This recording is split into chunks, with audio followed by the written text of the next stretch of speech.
முன்னாள் பிரதமர் மகாதிர் தாம் சோகமாக இருப்பதாகவும் மிகுந்த வலியுடன் வாழ்வதாகவும் தெரிவித்துள்ளார்.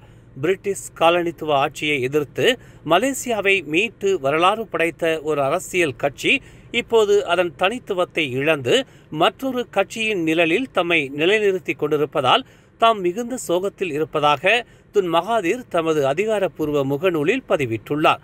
வரலாற்று சிறப்புமிக்க கட்சி அதன் தன்மையை இழந்து மாபெரும் வீழ்ச்சியை சந்தித்திருப்பதற்கு முக்கிய காரணம் பேராசைதான் என்றும் அவர்கள் மக்கள் பிரதிநிதிகள் அல்ல, பேராசையின் பிரதிநிதியாக வாழ்கின்றனர் என்றும் வேதனையுடன் மகாதிர் பதிவிட்டுள்ளார். இஸ்லாமிய மேம்பாட்டு ஆணையமான ஜாக்கிம் முன்மொழிந்துள்ள இஸ்லாமிய கட்டுப்பாட்டு ஆணையம் குறித்து இஸ்லாம் அல்லாத அரசியல் கட்சிகள், குறிப்பாக MCA, DAP, கிராக்கான் போன்ற கட்சிகள் இனவாத கருத்துக்களை பரப்ப வேண்டாம் என்று அம்னோ பொதுச் செயலாளர் டாக்டர் அஸ்ராப் வஜ்டி டுசூக்கி எச்சரிக்கை விடுத்துள்ளார்.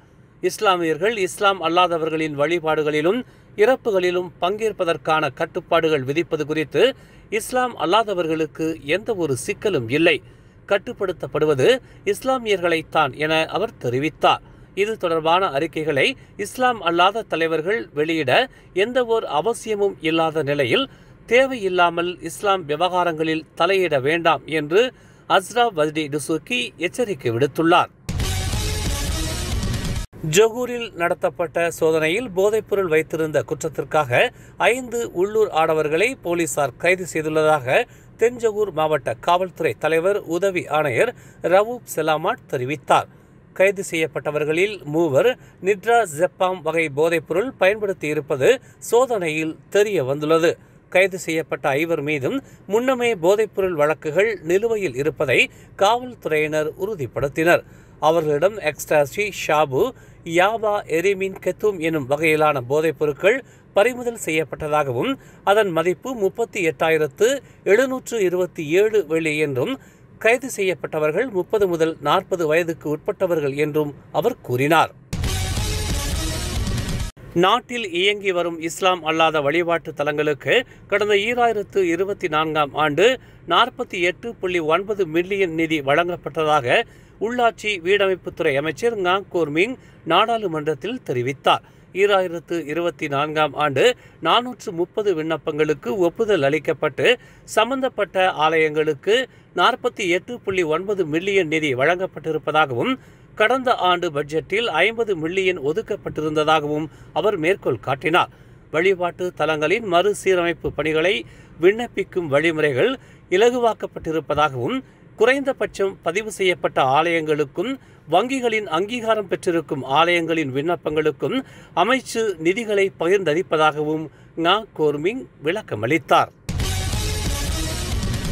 2 மாணவர்களை பாலியல் சீண்டல் புரிந்ததாக கைது செய்யப்பட்ட 45 வயது கவுன்சிலிங் ஆசிரியர் தன் மீதான பாலியல் குற்றச்சாட்டை மறுத்து வந்த நிலையில் அவரின் மடிக்கணினியில் 180க்கும் மேலான சிறுவர் பாலியல் புகைப்படங்களும் காணொளிகளும் இருப்பதை காவல்துறையினர் கண்டுபிடித்தனர்.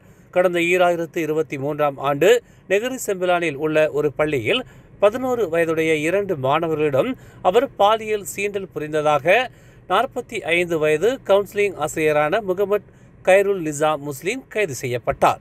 தற்போது அவரின் மடிக்கணினியில் பதுக்கி வைக்கப்பட்டிருந்த புகைப்படங்களுக்கும் தனக்கும் எந்த ஒரு சம்பந்தமும் இல்லை என்று நீதிமன்றத்தில் வாக்குமூலம் அளித்துள்ளார். இந்நிலையில் மேலதிக விசாரணையை தொடரும்படி செஷன்ஸ் நீதிமன்றம் உத்தரவிட்டுள்ளது. 1MDB ஊழலை விசாரித்து வந்த அமெரிக்காவின் நீதித்துறை இனி விசாரணையை தொடராது என்றும் 1MDB ஊழல் விசாரணைக்காக அமைக்கப்பட்ட சிறப்பு குழுவை கலைக்கும்படியும் அமெரிக்காவின் நீதித்துறை தலைமை இயக்குனர் பமீலா ஜோ போண்டி தெரிவித்துள்ளார். அமெரிக்கா அல்லாத பல்வேறு நாடுகளின் வழக்குகளை அமெரிக்காவில் விசாரிக்க வேண்டிய அவசியம் இல்லை என்று தெரிவித்த பமீலா, ஊழல் வழக்குகளில் சம்பந்தப்பட்டதாக நம்பப்படும் பறிமுதல் செய்யப்பட்ட பணத்தையும் சம்பந்தப்பட்ட நாடுகளிடம் ஒப்படைக்கும்படியும் நீதித்துறையிடம் பறிமுதல் செய்யப்பட்ட பிற நாட்டு பணங்களை கொண்டிருக்கக்கூடாது என்றும் பமீலா திட்டவட்டமாக தெரிவித்தார். இதனால் பாதிக்கப்படும் நாடுகள் அமெரிக்காவின் உதவியை நாடினால் அதன் பின்னர் வழக்குகளை ஏற்பதா இல்லையா என்பதை பற்றி நீதித்துறை சிந்திக்கும் என்று அவர் தெரிவித்தார். குற்றவாளிகள் என சந்தேகிக்கப்படுபவர்களுக்கு எதிராக கருத்துக்களை பரப்புவதை நாம் அனைவரும் நிறுத்த வேண்டும் என்று பிரதமர் டதஸ்ரீ அன்வார் இப்ராஹிம் வேண்டுகோள் விடுத்துள்ளார். குற்றம் செய்தவருக்கு எதிராக வழக்குகளை மேற்கொள்ளும் தார்மீக பொறுப்பு நம் அனைவருக்கும் உண்டு என்றாலும் அவர்களை குற்றவாளிகள் என முடிவு செய்யும் அதிகாரம் நமக்கு இல்லை என்றும் அது நீதித்துறைக்கு மட்டுமே உள்ளது என்றும் அன்வார் தெரிவித்தார். சக நபருக்கு எதிராக சமூக வலைத்தளங்களில் குற்றச்சாட்டுகளை வீசி எறியும் முன்னர் சம்பந்தப்பட்டவர்கள் மீது சட்டப்படி நேர்கொள்ளும்படி அன்வார் கேட்டுக்கொண்டார். பொதுவில் பகிரப்படும் அனைத்தும் உண்மை என்றும் அது தகுந்த ஆதாரங்கள் இல்லை என்றால் அதை நம்ப வேண்டாம் என்றும் பொதுமக்களை பிரதமர் அன்வார் கேட்டுக்கொண்டார்.